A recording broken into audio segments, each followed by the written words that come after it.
High, আমি তানিয়া। তোমরা মোটামুটি আমাকে কম বেশি অনেকেই চেনো এখন। তো এটা ছিল ষষ্ঠীর রাত।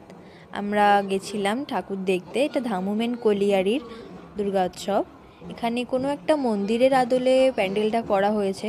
অসাধারণ সুন্দর হয়েছে, খুব ভালো লেগেছে আমার। ভেতরের প্রতিমাও খুব সুন্দর হয়েছে। মা দেখবে তোমরা যে কৈলাসে আছে সবাইকে নিয়ে।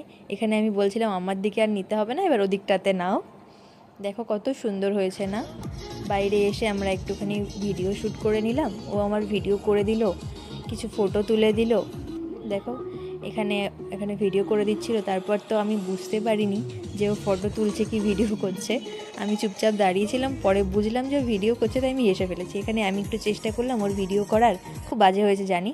এটা পরের প্যান্ডেলে আমরা চলে এসেছি। পরের প্যান্ডেলটাও অসাধারণ সুন্দর হয়েছে।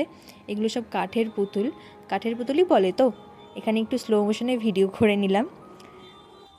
কেমন লাগছে আমাকে দেখতে? এই প্রথমবার নিজে থেকে মেকআপ করেছি, আমি কোনোদিনও মেকআপ শিখিনি কিছু না।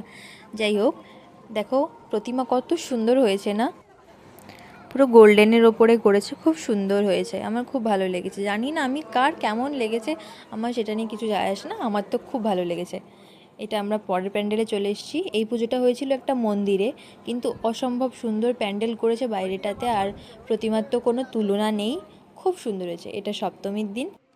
আমি চেষ্টা করেছিলাম একটু সাউথ ইন্ডিয়ানদের মতো সাজতে, তার জন্য টেম্পল জুয়েলারি কিনেছিলাম। আর শাড়িটা হাফ শাড়ির আদলে পরেছি, প্রথমবার পরলাম। তবে ভালো হয়েছে, আমার ভালো লেগেছে, আমি খুব ভালো পরতে পেরেছি আর কি। আমরা চলে এসেছি প্যান্ডেলের কাছাকাছি। খুব ভিড় হয়েছিল, সপ্তমীর দিন থেকেই ভিড় শুরু হয়ে গেছে, অসম্ভব ভিড় হয়েছিল প্যান্ডেলের সামনে। যাই হোক, প্যান্ডেলটা তো খুব সুন্দর হয়েছে। এখানে রাজা কৃষ্ণচন্দ্র রায়ের রাজবাড়ি দেখানো হয়েছে এবং তার সভাসদগণদের দেখানো হয়েছে। ভেতরে চলো দেখতে পাবে। বিশেষ করে গোপাল ভাঁড়, তার স্ত্রী এবং তার নাতি নাতনিদের দেখানো হয়েছে এখানে। ভেতরে গেলেই তোমরা দেখতে পাবে কত সুন্দর হয়েছে প্যান্ডেলটা। এখানে কীর্তন হচ্ছিল। আমরা চারিদিকটা ঘুরে ঘুরে দেখছিলাম, এখনও প্যান্ডেলের ভেতরটাতে যেতে পারিনি। এটা হলো রাজবাড়ির পাঁচিলের ভেতরে। অন্দরমহলে আমরা যাব একটু পরে। এখানেও আমার একটু ভিডিও করে দিল। তোমাদের কার কেমন লাগছে কমেন্টে জানিও। দেখো একটু পরে আমরা ভেতরে যাব। এখন দেখতে পাবে এখানে শিবলিঙ্গ করা হয়েছে একটা। দেখো, দেখতে পেলে কত সুন্দর না? সব মিলিয়ে খুব সুন্দর হয়েছে। এই যে কারা চেনো, গোপাল এবং গোপালের বউ বসে ভাত খাচ্ছে। এখানের প্রতিমাটাও খুব সুন্দর হয়েছে। এটা আসানসোলের কিউট দুর্গা নামে খ্যাত হয়েছে। এই যে রাজসভার সবাই এখানে আছে, বাচ্চারা, এই যে পুটি, পুটির বাবা, গোপাল, গোপালের বউ। দেখো প্রতিমা কত সুন্দর না? খুব সুন্দর হয়েছে। এখানের ঠাকুরও খুব সুন্দর হয়েছে। এটা আমরা পরের প্যান্ডেলে চলে এসেছি। এটা হয়েছে রাধানগর অ্যাথলেটিক ক্লাবে। এই প্যান্ডেলটাও না খুব সুন্দর হয়েছে, সব প্রকৃতির জিনিস দিয়ে করা হয়েছে। প্যান্ডেলের গায়ে না আমড়ার বীজ দিয়ে কারুকার্য করা ছিল, খুব ভালো লেগেছে জিনিসগুলো। ঘাসের যে ফুলগুলো হয় ওগুলো দিয়েও করা ছিল। আরও অনেক কিছু ছিল, আমি না সবগুলো বুঝতে পারিনি যে কী কী ছিল।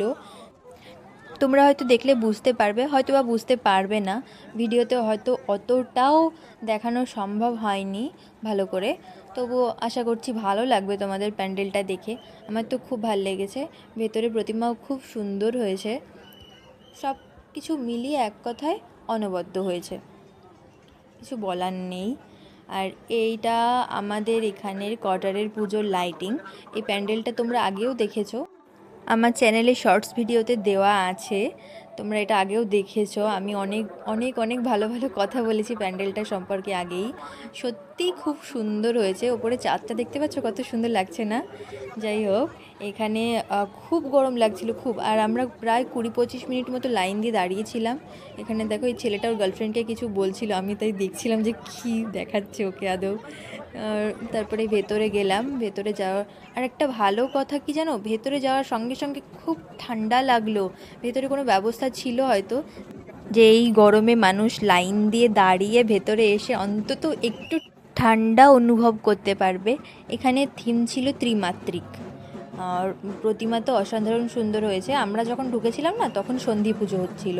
দেখো কি সুন্দর লাগছে না? আর ভিডিওটা এমন টাইমে নেওয়া হয়েছে, আমরা এমন টাইমে ঢুকেছি ওখানে। এটা কি ছিল যে ওখানে এত সুন্দর, এখানে ঢাক বাজছিল, কত সুন্দর লাগছিল সব কিছু মিলিয়ে। এই যে আমরা বেরিয়ে গেলাম, এরপরে আমরা চলে এসেছি পরের প্যান্ডেলে। এখানে লাইটিংটা খুব সুন্দর হয়েছে। এই প্যান্ডেলটা করেছে প্রকৃতির ওপরে, সবুজ গাছপালা, মাছ এসব মিলিয়ে, পাখি সব কিছু মিলিয়ে সুন্দর একটা থিম এরা তৈরি করেছে। তোমাদের কেমন লাগছে অবশ্যই কমেন্টে জানিও। দেখো এবার এ দেখো আমার একটু ফটো তুলে দিচ্ছিল। এ দেখো পাখিটা কত সুন্দর করেছে না। এখানে আমি দাঁড়িয়েছি ফটো তোলার জন্য, এই লোকগুলো দাঁড়িয়ে রয়েছে সেই জন্য, তাই সেটা দেখে আমার খুব হাসি পেয়ে গেছে, তার জন্য আমি হাসছিলাম যে কত ভালো মানুষও এখনও আছে। দেখো সব কিছুতে হাত দিতে দেখছে, সামনে গিয়েও দেখবে, ধরে ধরে দেখবে। এই কারণেই মনে হয় প্যান্ডেলে প্যান্ডেলে অ্যানাউন্স করে যে কোনো কিছুতে হাত দেওয়া যাবে না। এখানের প্রতিমাও দেখো খুব সুন্দর হয়েছে। দেখো আমাকে বলছিল একটু আগের দিকে যাও, তাই আমি একটু আগের দিকে গেলাম। দেখো আমি কেন হাসছি আমি জানি না। একবার দেখো প্রতিমা দেখা যাবে এক্ষুনি। প্রতিমা খুব সুন্দর হয়েছে, খুব সুন্দর। সবুজ কালারের প্রতিমা করেছে এরা, খুব সুন্দর হয়েছে। এটা পরের প্যান্ডেলে চলে এসেছি। এখানে পাখিদের জীবনী সম্পর্কে দেখানো হয়েছে, তাদের কিভাবে মানুষ আবদ্ধ করে রাখে খাঁচার ভিতরে, এই সব জিনিসগুলোই দেখানো হয়েছে, খুব ভালো হয়েছে। এখানেও আমাদের সমাজকে একটা ভালো বার্তা দেওয়া হয়েছে। দেখবে প্রতিমাকেও দুটো ডানা করে দেওয়া হয়েছে, বেশ ভালো হয়েছে। এই 3টে প্যান্ডেল আমরা দেখেছি অষ্টমীর দিন। আর এটা আমাদের ছিল 2025-এর শেষ দর্শন করা মা দুর্গার প্রতিমা। চলো বাই।